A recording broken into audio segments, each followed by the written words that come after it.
I remember the first time I saw the lake. It was beautiful in a way I'd never seen before. Still, black water that stretched to the horizon, framed by dark trees.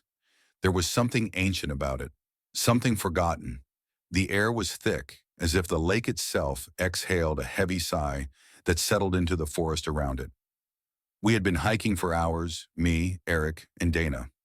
Our plan was simple: camp for the night by the water, enjoy a break from civilization, and leave at dawn. But as we reached the clearing by the lake, I couldn't shake the feeling that we were being watched. Not by animals, not by people. By the water. I tried to brush it off. Just my mind playing tricks, I thought. The long hike, the isolation. It's natural to feel a little off in the wilderness. But the feeling stayed, growing stronger as the day wore on. Even when the sun dipped below the horizon, painting the sky in hues of orange and pink, the lake remained unnervingly still. No ripples, no fish jumping, no sounds of the forest creatures near its edge. Later that night, after we set up camp, Erik insisted we go for a swim. Dana was all for it, always the adventurous one. I hesitated, but their enthusiasm eventually wore me down. We waded in together, the icy water shocking against my skin. It was deeper than I expected. I could barely touch the bottom a few feet from shore. That's when I felt it. Something brushed against my leg. I froze, my heart hammering. My rational mind screamed, "A fish!" But this was different. It wasn't quick like a fish darting by. It was slow, deliberate, almost like a hand. I yanked my leg up and stumbled out of the water, panting. Erik laughed, splashing water at me. Dana just shook her head, amused at my panic. But I could feel it. The lake wanted something, or someone. That night we settled into our tents, but I couldn't sleep. The oppressive silence of the place weighed on me. No wind, no rustling leaves, no insects. Just the lake, black and still. Around midnight I heard a sound. Something soft, rhythmic. A splash. Then another. I unzipped my tent as quietly as I could and peeked outside.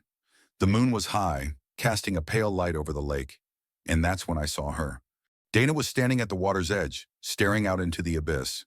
Her back was to me, but something about the way she stood, it was off. Her arms hung limp at her sides, and her head tilted slightly, like she was listening to something.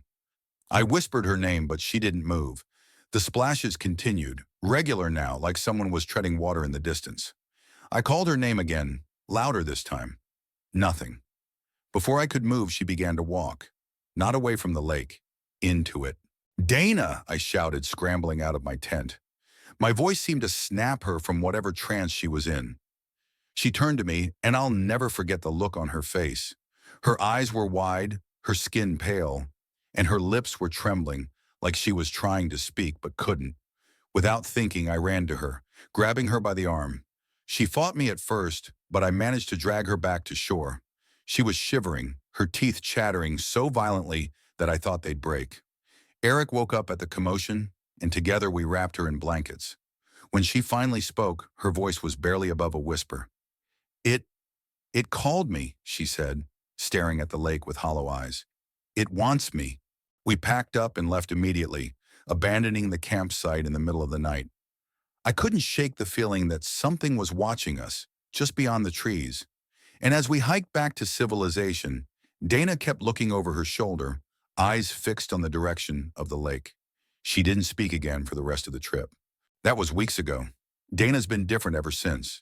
Distant, quiet, always looking out windows as if she's waiting for something. Erik and I don't talk about the lake, but I know it's been on his mind too. Sometimes late at night, I can hear him muttering in his sleep, begging something to leave him alone. As for me, I can't sleep at all anymore. Every time I close my eyes, I feel it.